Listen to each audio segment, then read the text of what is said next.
Thank you for joining Resurrection Reporting. We are chatting today with a few eyewitnesses to the amazing and frankly miraculous events following Passover and involving the man named Jesus. It is said that he has come back to life after a brutal crucifixion, but we want to know more.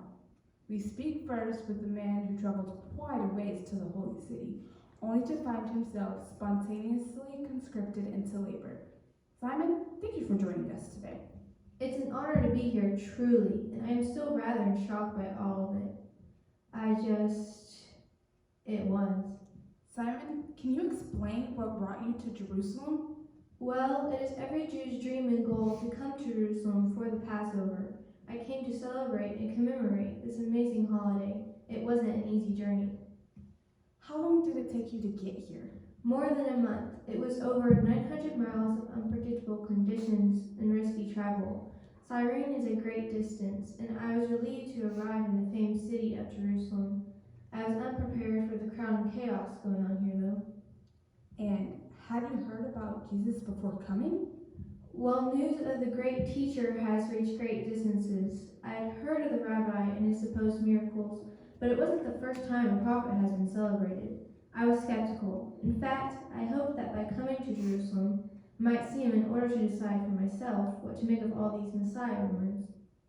What happened when you arrived in Jerusalem?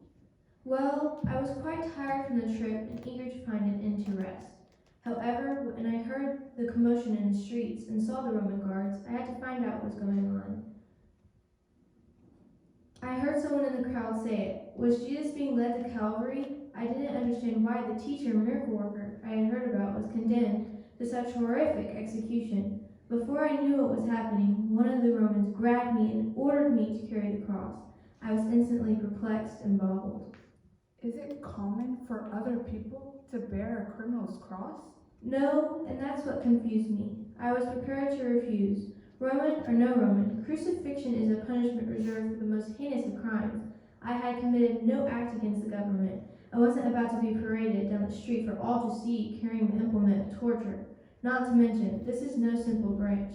The crossbeam that are condemned or forced to haul is usually at least 100 pounds of rough wood.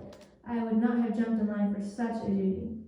But you didn't refuse the soldier's demand? I saw him.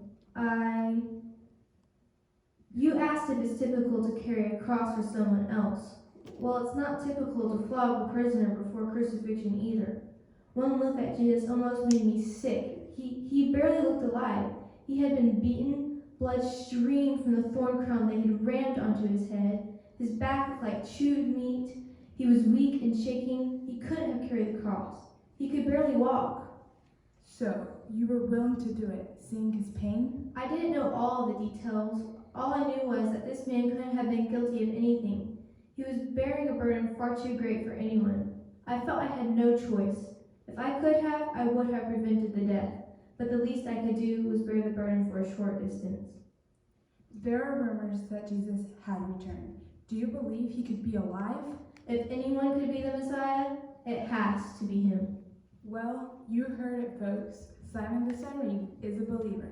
Back to the studio.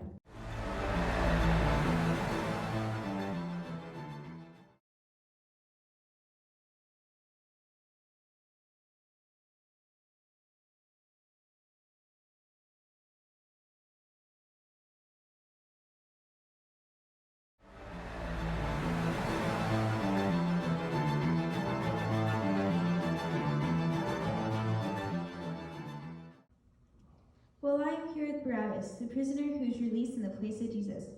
Now, word on the street is that Pilate did not want Jesus killed. In fact, he tried in multiple ways to let him go.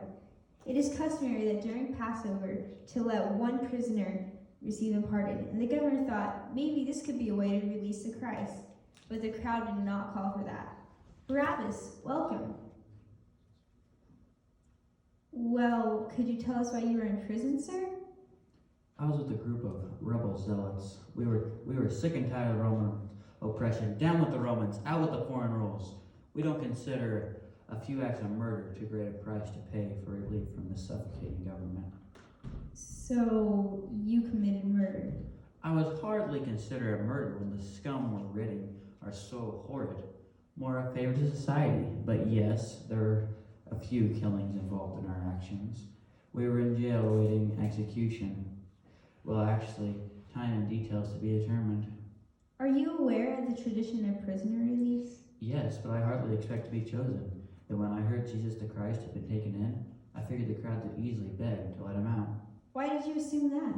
Word travels. I heard how excited the crowds were when Jesus first came into town. They hailed him as Messiah. Surely some of these people would be in favor of setting him free.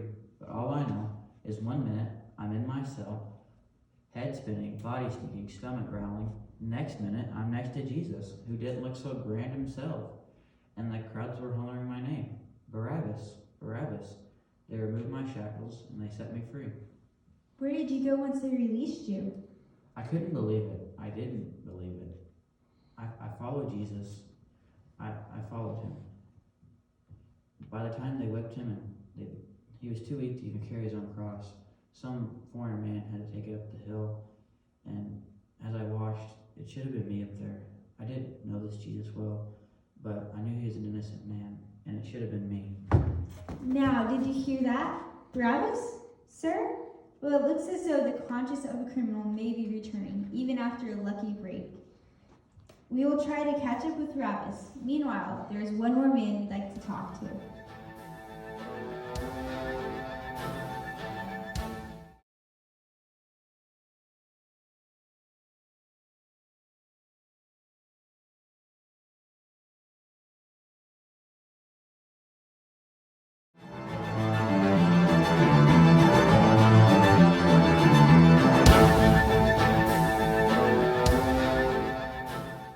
Well, we've heard mixed reviews from skeptic naysayers.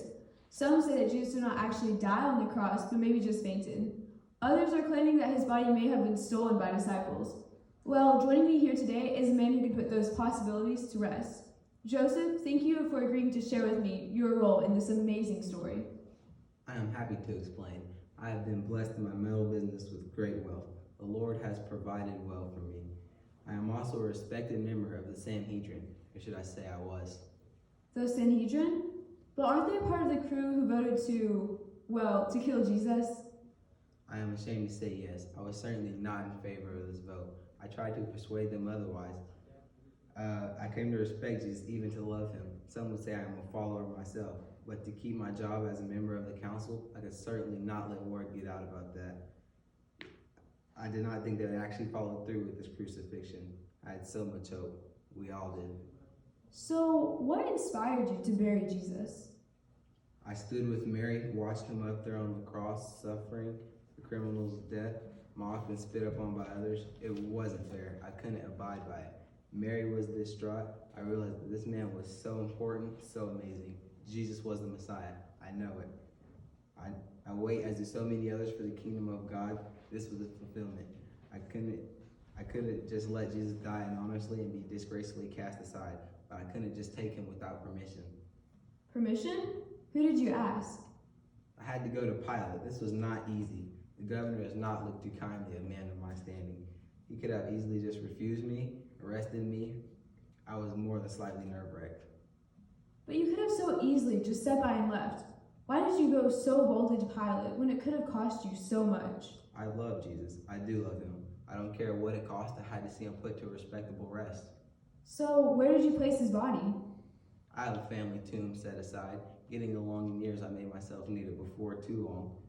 But I would much rather get used now by one so much more worthy than I. I knew I could place Jesus in my tomb, but first I had to retrieve his body and prepare it for burial.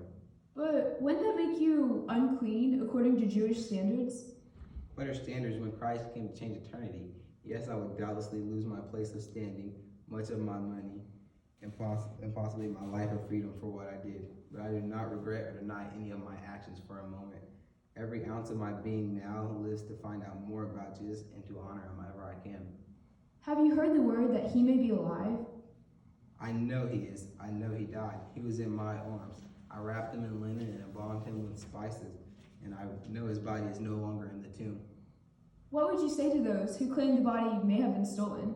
I was worried it might happen. I had a stone rolled across the tomb to prevent it. This is no pebble. It took 4 grown soldiers to place it there, and I had them guard the place. This was no robbery. It is God's doing. He is risen and he is alive. Well, there you have it, folks, from those who saw and touched him firsthand. The story of Christ's death and declared resurrection. It seems they believe it. Do you?